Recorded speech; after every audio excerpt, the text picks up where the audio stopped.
Olá, meus alunos do sexto ano de Comunicação e Linguagens. Aqui quem está falando é a professora Patrícia. Então vamos dar sequência ao nosso PET volume 2.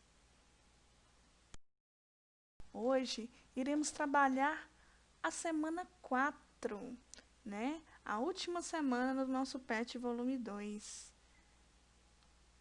Iremos ver nessa semana o que é inferência, né? Então, o tema dessa semana é inferências. O que significa? Inferência significa deduzir, chegar a uma conclusão por meio do raciocínio. Na leitura de um texto, nós precisamos inferir, ou seja, deduzir por meio das pistas que o próprio texto deixa. Para isso é necessário ativar nosso conhecimento de mundo. O que é nosso conhecimento de mundo? É aquele conhecimento acumulado, né, sobre a realidade, é a experiência de vida de cada indivíduo. No caso, então, pessoal, ao ler um texto, as informações contidas nele podem estar explícitas ou implícitas. Explícitas, ou seja, assim que eu ler, eu vou perceber, porque está na cara, está assim, de forma direta. Todas as informações estão contidas ali. Implícitas, eu preciso de interpretar, né, de compreender melhor para eu entender a mensagem do texto, né, as informações. Então, inferir é conseguir chegar a conclusões a partir das informações, seja elas explícitas, né, ou implícitas. Nós iremos trabalhar também algumas habilidades, né, nessa semana, que é inferir o sentido de uma palavra ou expressão, inferir uma informação a partir de outras e inferir o sentido de sinais de pontuação ou outros recursos. Resumindo, iremos ler, interpretar e compreender as informações de cada texto.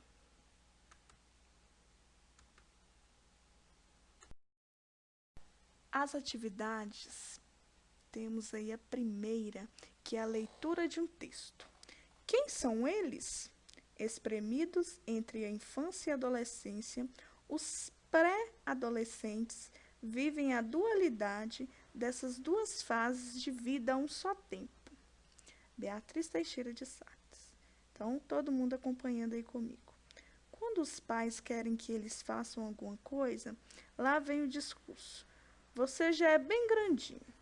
Mas quando não querem liberá-los para ir a algum lugar ou fazer determinada coisa, falam, você ainda é muito novo, não pode. Afinal, são muito novos ou já cresceram? Esse é apenas um exemplo da dificuldade de ser pré-adolescente, ou melhor, de quase adolescente, pois o termo pré-adolescência não é reconhecido cientificamente. Eles estão na faixa entre 10 e 13 anos, vivem uma enorme diferença de maturação, não só sexual quanto psicológica, entre meninos e meninas e até dentro do mesmo sexo, e vivem entre a alegria infantil da falta de responsabilidade e a tão sonhada adolescência, quando algumas regalias do mundo adulto lhes são permitidas. Em conversa com Tiago, de 12 anos, Isabela, também de 12, Cecília, de 11 e Frederico, de 10, a gente pode ver um pouco do perfil dessa moçada, que vive nesse ato entre a infância e a adolescência. Eles mesmos admitem que, dependendo da situação, sentem-se crianças ou adolescentes. Às vezes me incomoda ver que ir sozinho ao shopping não posso. Mas se quero brincar de boneca, eles falam que eu já sou grande, conta Isabela. Para Fernanda, a preocupação dos pais se divide entre a ameaça da violência real e um pouco de neura. Os pais são muito imaginativos, só pensam que coisas ruins vão acontecer. Emenda Tiago. O Frederico se queixa de não poder ir a reuniões de grupo sozinho. Cecília não tem autorização para andar de ônibus sozinha e por aí vai. Porém, todos reconhecem que dá para entender a preocupação dos pais e que, levando em conta a forma como foram criados, hoje são até liberais. Então, pessoal, acabamos de fazer a leitura desse texto. Eu acredito que vocês se identificaram, né? Porque acaba que estão falando aí dessa faixa etária que vocês estão vivenciando. Então, vamos às atividades. Na primeira atividade aí, vamos ler. Para entender a linguagem jornalística, é bom conhecer alguns termos usados no dia a dia das redações. Então, vamos lá. Artigo, leiam aí comigo. É o texto que traz a opinião e a interpretação do autor sobre um fato. Geralmente é assinado e não reflete necessariamente a opinião da publicação. Editorial é a opinião da empresa que publica o periódico sobre temas relevantes. Não é assinado. Temos a entrevista, contato pessoal entre o repórter e uma ou mais pessoas, para a coleta de informações.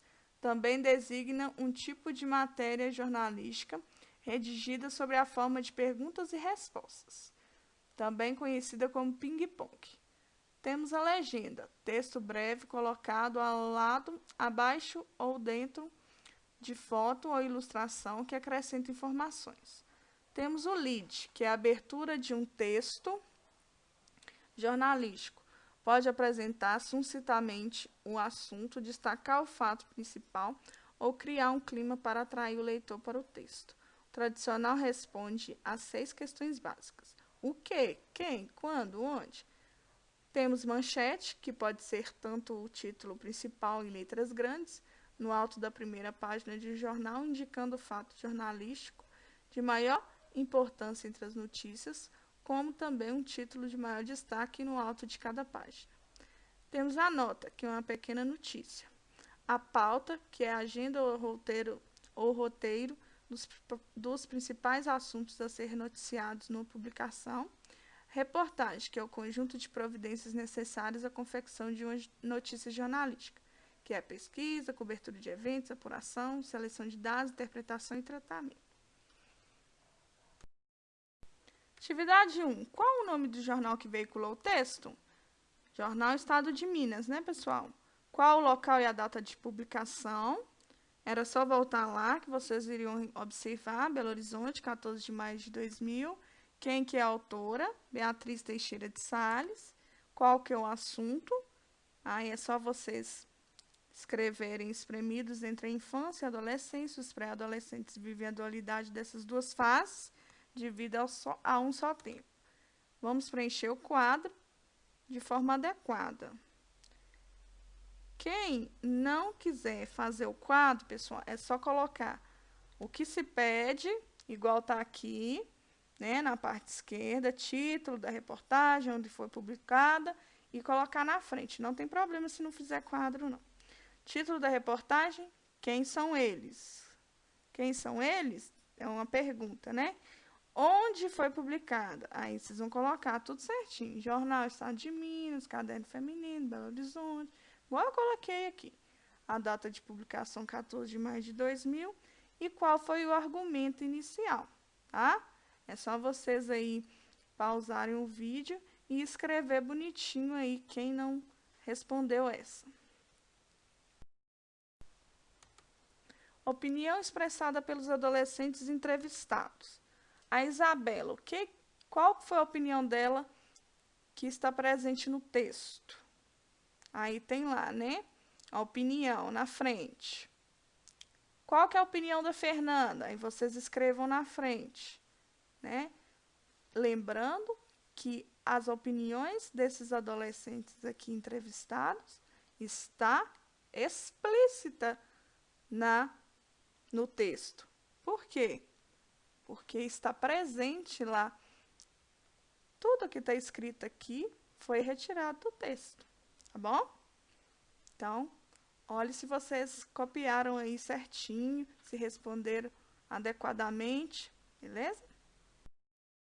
Então, pessoal, agora é outro texto que iremos fazer a leitura para responder adequadamente, ok? Vamos ver se vocês conseguiram interpretar aí. Temos como título o nome Maurício de Souza, filho de Antônio Maurício de Souza, que é poeta e barbeiro, e de Petronília Araújo de Souza, poetisa. Maurício de Souza começou a desenhar cartazes e ilustrações para rádios e jornais de Mogi das Cruzes, onde viveu. Procurou emprego em São Paulo como desenhista, mas só conseguiu uma vaga de repórter policial na Folha da Manhã. Passou 5 anos escrevendo esse tipo de reportagem, que ilustrava com desenhos bem aceitos pelos leitores. Maurício de Souza começou a desenhar histórias em quadrinhos em 18 de julho de 1959, quando uma história do Bidu, sua primeira personagem, foi aprovada pelo jornal. As tiras em quadrinhos com o cãozinho Bidu e seu dono Franjinha deram origem aos primeiros personagens conhecidos da era Mônica.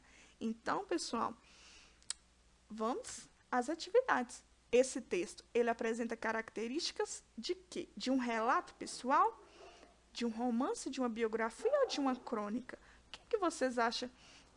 Vocês acham que é esse texto, pessoal? Tá muito na cara, né? Porque nesse texto ele fala da vida de Maurício de Souza, né? Então é uma biografia. Então, se eu pedir para vocês fazerem uma biografia, vocês irão recolher informações sobre uma pessoa, né? Vai escrever sobre a vida de uma pessoa. Então, por isso que esse texto aí é considerado uma biografia. Temos o texto 2. O lixo é seu. Faça a coleta seletiva, condição para um mundo melhor. Esse texto pertence a qual gênero, pessoal? É um cartaz? É uma capa de revista? É uma receita ou é uma notícia? Tá muito na cara também, hein? É um cartaz, né? Parabéns quem acertou. Pessoal, agora iremos trabalhar a letra da música mais uma vez de Renato Russo e Flávio Venturini. Não sei se vocês já conhecem, mas vale a pena ouvir com carinho, observar a mensagem maravilhosa dessa música. Eu particularmente amo essa música. Vamos ver se vocês também irão gostar. Vamos ouvir.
Então, pessoal, temos aí como primeira atividade dessa música linda a seguinte pergunta: qual a mensagem dessa música?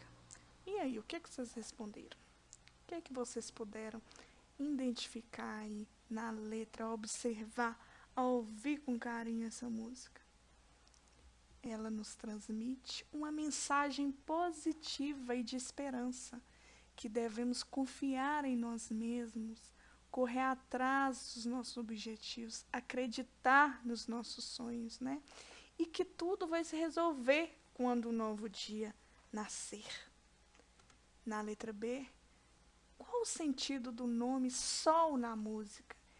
O Sol, ele representa esperança, né? Que tudo vai se resolver, né? Que vai vir outro dia. Nada melhor que um dia após o outro. Hoje o dia pode não estar tão bom, mas amanhã é um novo dia. Amanhã será outras possibilidades, né? Outra oportunidade de ser feliz. A letra C, qual o sentido do substantivo escuridão na segunda estrofe? Porque lá na música fala assim, escuridão eu já vi pior. Quer dizer que escuridão retrata os dias ruins, os dias tristes, os dias difíceis, porque todos nós estamos aí para isso, né? A nossa vida não é feita só de dias bons, mas também não é feita só de dias ruins, né? Vai valer a pena aí nós nos concentrarmos em, mesmo os dias estando ruins, nós observarmos as coisas boas, né? Tentarmos tirar as coisas boas daquilo. É igual que estamos vivendo agora, né, pessoal? Nessa pandemia, né? Nessa tristeza de ver tantas pessoas morrendo. A gente tem que procurar também tirar coisas boas. Nós estamos ficando mais em casa, né? Ficando com a nossa família, tendo esse tempo a mais. Então, assim, mesmo que temos dias difíceis, também teremos dias felizes. Copie as estrofes que aparecem os substantivos esperança e confiança. Então, quem colocou, se você quiser alguém confiar, em quem confiar, confie em si mesmo, tá? Então, essas partes aí estão representando a esperança, a confiança, tá bom? Sabemos que os textos apresentam funções, finalidades, né? Informar, divertir, instruir, advertir, comentar, convencer. Qual especificamente a função desse texto? Esse texto, pessoal, ele é motivacional. Ele te motiva, ele faz refletir, né? Então, quem colocou reflexivo, motivacional, está correto, beleza? Como a próxima atividade, temos a leitura do e-mail. E o e-mail nós sabemos que é um gênero textual, um tipo de texto, que veio substituindo a carta. A carta, antes, né? Não sei se vocês aí já leram uma carta ou então já enviaram uma carta para alguém, mas acredito que não, né? Deve que os pais de vocês, os avós, sim, mas vocês são muito novos, creio que agora é outra era, né? Então, ele veio substituindo a carta, porque a carta demorava dias, né? Para ser entregue ao seu destino. Agora, o e-mail não. O e-mail é rapidinho. Você me envia o e-mail, em segundos já está na minha caixa de entrada aqui, entendeu? Então, assim, é bem rápido. E o e-mail serve para você comunicar, seja no trabalho, seja com um amigo, né? Seja enviando algum documento para uma autoridade. Então, tem inúmeras situações. E nesse e-mail aí está escrito assim: Henrique, estou enviando anexo o contrato do novo fornecedor. Por favor, verifique se todos os dados estão corretos. Solicito também a definição da data da reunião de março, a fim de que eu possa informar todos os colaboradores envolvidos para providenciar os dados necessários. Obrigada. Assistente administrativo. Então, é um e-mail de serviço, né? Vocês perceberam aí. Aí vem a pergunta: muitas pessoas hoje utilizam o seu e-mail para se comunicar à distância com rapidez. O objetivo que melhor expressa a mensagem acima é o quê? É enviar o contrato do novo fornecedor, é solicitar a definição da data da reunião, enviar o contrato do novo fornecedor e solicitar a definição da data da reunião, exigir com urgência a definição da data da reunião de março. Então, vocês perceberam aí com a leitura que está evidente, está explícita a informação. Então, é a letra C. O objetivo que melhor expressa a mensagem do e-mail é essa, beleza? Temos aí o próximo texto. Mãe, é verdade que nessa terra, em se plantando tudo dá? É. o que você fez com a minha bolsinha de trocados? Olha o que esse maluquinho fez, pessoal. Quem dera se fosse assim, hein, gente? Pra gente conseguir um trocadinho, um dinheirinho, hein? O desespero da mãe do menino maluquinho se justifica pela pergunta do menino, ação do menino, ignorância do menino ou distração? O que aconteceu aí nessa tirinha, pessoal? Esse menino maluquinho fez uma pergunta. A mãe disse que ele pensou assim, não, eu vou plantar, né? Porque aí eu terei dinheiro, já que tudo que se planta dá. Esse menino maluquinho, hein? Tá demais. Então é a letra B, né, pessoal? Foi a ação do menino maluquinho, né? Ao plantar, pegando a bolsinha de trocados da mãe. Próximo texto aí temos assim. Texto 1. Telenovelas empobrecem o país. Parece que não há vida inteligente na telenovela brasileira. O que se assiste todos os dias às 6, 7 ou 8 horas da noite é algo muito pior do que os mais baratos filmes americanos. Os diálogos são péssimos. As atuações sofríveis. 3 minutos em frente a qualquer novela são capazes de me deixar absolutamente entediado. Nada pode ser mais previsível. Quem disse foi o Antunes Filho. Agora vamos ao texto 2. Novela é cultura. Veja, novela da televisão aliena? Maria Aparecida. Claro que não. Considerar a telenovela um produto cultural alienante é um tremendo preconceito da universidade.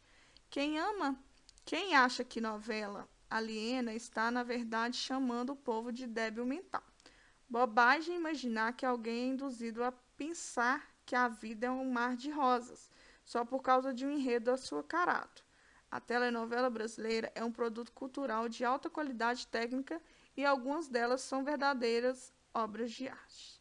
Então, vocês observaram aí 2 textos.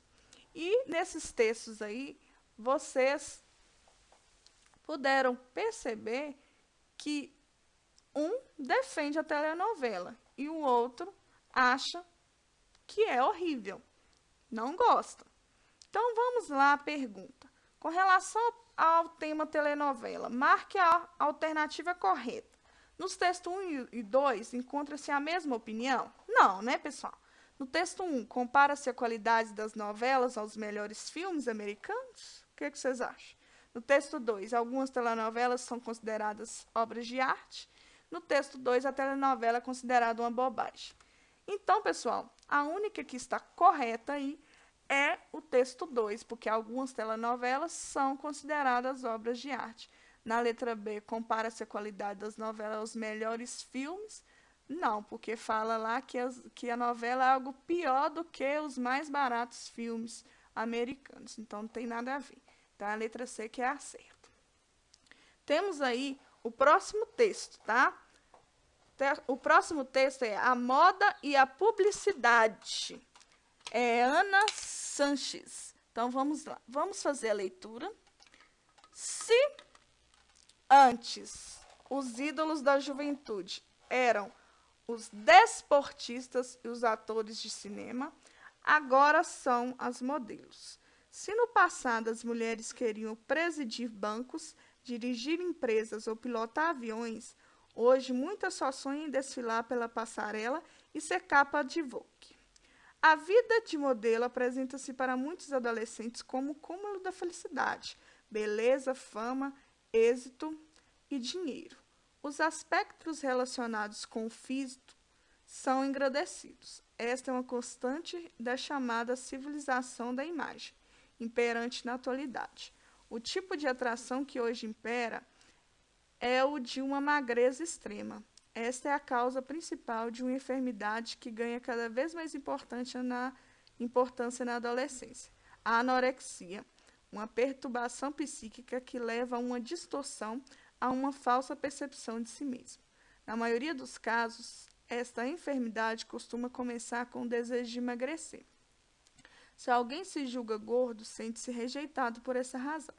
Pouco a pouco, deixa de ingerir alimentos e perder peso. No entanto, a pessoa continua a considerar-se gorda. Persiste a insegurança e começa a sentir-se incapaz de comer. Esta enfermidade leva a desequilíbrios psíquicos que podem acompanhar a pessoa para o resto da sua vida e, em não raras ocasiões, provoca a morte. Agora, vamos analisar o texto 2. O texto 2 vem assim. Pedimos a todos que não respirem para que nossa modelo consiga desfilar. Porque ali trata-se de uma modelo tão magra, que se o pessoal, o público respirar, ela voa, né? Ela está até segurando no apresentador. A imagem não está tão boa não, mas dá para vocês imaginarem a situação. Atividade 3, então. Comparando os dois textos, pode-se dizer que tratam do mesmo tema, né? Porém, então vamos analisar. O texto 1, ele informa sobre o problema da anorexia. Ele cita mesmo, né? E o 2, de forma humorística, faz uma crítica à magreza das modelos. E aí, pessoal? Essa tá na cara, né? Vamos ver por que as outras estão erradas? Aí tem lá assim, o texto 1 critica os modelos por seguirem a civilização da imagem, e o 2 defende a perspectiva da civilização da imagem. Não. O texto 1 defende os modelos que sofrem de anorexia, e o texto 2 indica os problemas comuns dos modelos. O texto 1 explica os problemas decorrentes da anorexia, e o texto 2 elogia a magreza extrema. Não. Resumindo tudo, o texto 1 está informando sobre o problema da anorexia, né, no universo das modelos, né, porque acaba que ser modelo não é só você ser magra, você tem que ser saudável. E o segundo, de forma humorística, né, de forma engraçada, está fazendo crítica à magreza das modelos. Ok, pessoal? Então, finalizamos aí a quarta semana do nosso PET 2. Como lembretes, não esqueçam, pessoal, de organizar o caderno de comunicação e linguagens. Eu sei que as atividades foram bem mais extensas, mas é possível sim, se vocês se organizarem, fazer tudo, deixar o caderno em dia. Qualquer coisa, entre em contato comigo, beleza? Até a próxima aula, fiquem com Deus e um forte abraço!